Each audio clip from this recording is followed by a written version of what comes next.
அக்கா தங்கச்சி, அக்காங்க உட்காந்துருக்காங்க, தங்கச்சி அங்க உட்காந்துருக்காங்க. ரெண்டும் ஒரே சண்டை, தலையை முட்டி பாதி இருக்காது, அவ்வளவு சண்டை.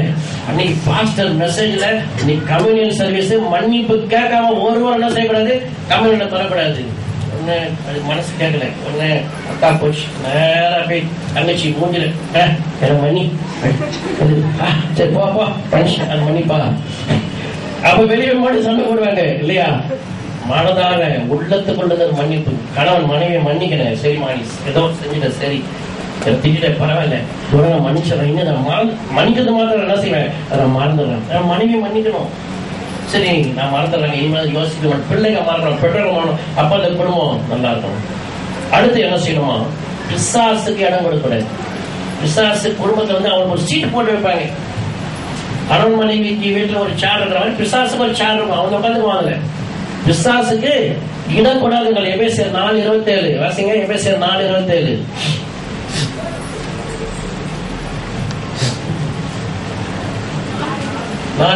எபேசியர்.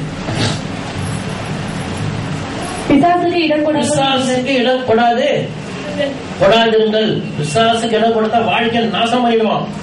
பிசாசுக்கு இடம் கொடாதீங்க. ஒரு ஐயா சபைக்கு போயிருக்கிறார். அப்ப அந்த பாஸ்டர் சில பேர் தப்பா எது சொன்னாலும் தப்பா புரிஞ்சுக்குவாங்க, எது சொன்னாலும் செய்வாங்க தப்பா புரிஞ்சுக்குவாங்க. அந்த பாஸ்டர் மெசேஜ்ல பிசாசுக்கு இடம் கூடாதுங்கிற மெசேஜ் கொடுத்தாங்க. அந்த ஐயா ரொம்ப சோகமா வீட்டுக்கு போயிருக்காரு. மனைவி கேட்டா, என்னங்க சோகமா வந்திருக்கீங்க? நீங்க தான் ஒரு உண்மை எனக்கு தெரிஞ்சது. என்ன உண்மை? பாஸ்டர் சொல்லி பிசாசுக்கு இடம் கூடாதுங்க. எங்க இடம் கொடுத்தீங்க? உன்னை இன்னைக்கு கட்டணும், அன்னையோட பிசாசுக்கு இடம் கொடுத்து வீட்டுல வந்து வீடே பிசாசு மாதிரி. அப்ப வீடு குடும்பம் ஒரு குடும்பம். ஒரு பிசாசு உண்மையிலே பிசாசுக்கு இடம் கொடுக்க கூடாது. நீங்க மனுஷனை சொல்லி கேட்க கூடாது. சரி, கடைசி வருஷம் நான் முடிச்சிடறேன். கோபம் நிர்மூலனை கொல்லும். நீ யோபு 5 வாசித்து பாருங்க. கோபம் நிர்மூலனை கொல்லும். இன்னைக்கு கோபத்துல செய்யற காரியங்கள் வாழ்க்கையில பெரிய பிரச்சனை. நான் வேலை ஸ்தலத்துல இருக்கும்போது ஹார்பர்ல தான் வேலை செய்யறேன்.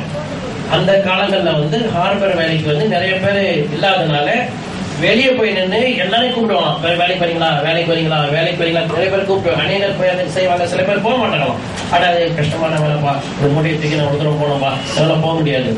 அப்படி ஒரு மனுஷன் அந்த வேலைக்கு போயிட்டு கடைசியில் பாருங்க, சூப்பர்வைசர் ஏதோ சொல்லிட்டாங்க, மேஸ்திரி வந்து ஏதோ சொல்லிட்டாரு.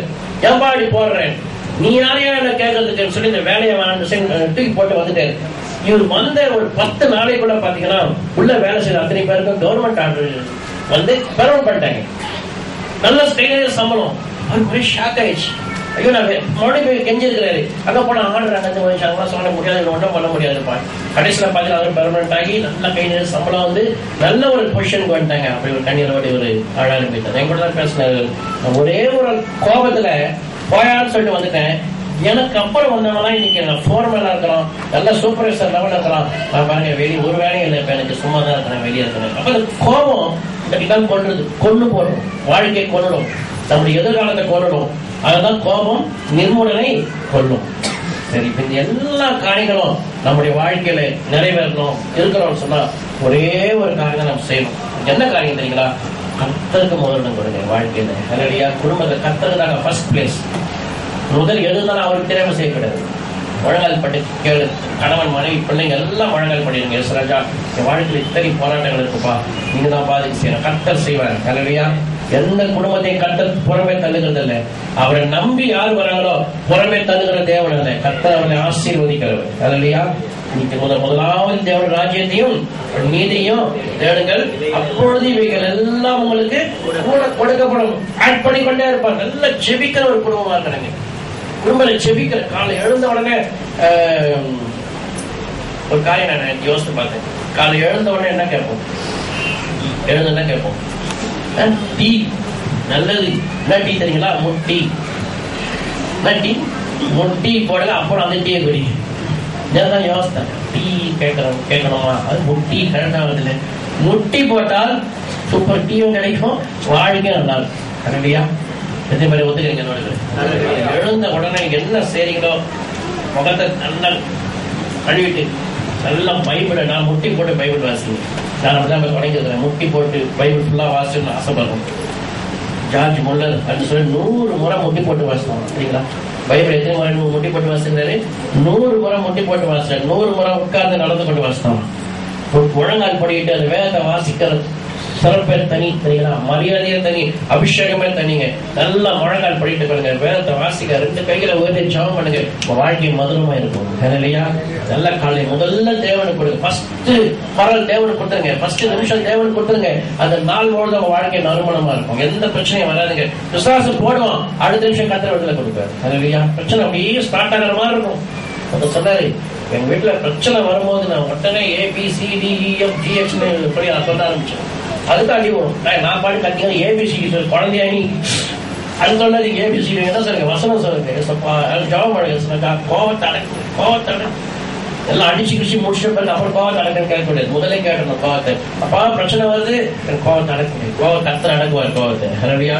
கோபம் அடங்கி போயிட்டா பிரச்சனை கிடையாது. இன்னைக்கு எத்தனை பேர் ஜெயில வருத்தப்படுறாங்க தெரியுங்களா? நாங்க ஜெயில் மினிஸ்ட்ரி எல்லாம் போயிருப்போம், ஜெயில் ஊழியங்கள்லாம் போகும்போது அங்க அநேகர் ஆயுள் தண்டனை கைதிகள் சிலர் கேட்கும்போது அவங்க அழுவாங்க.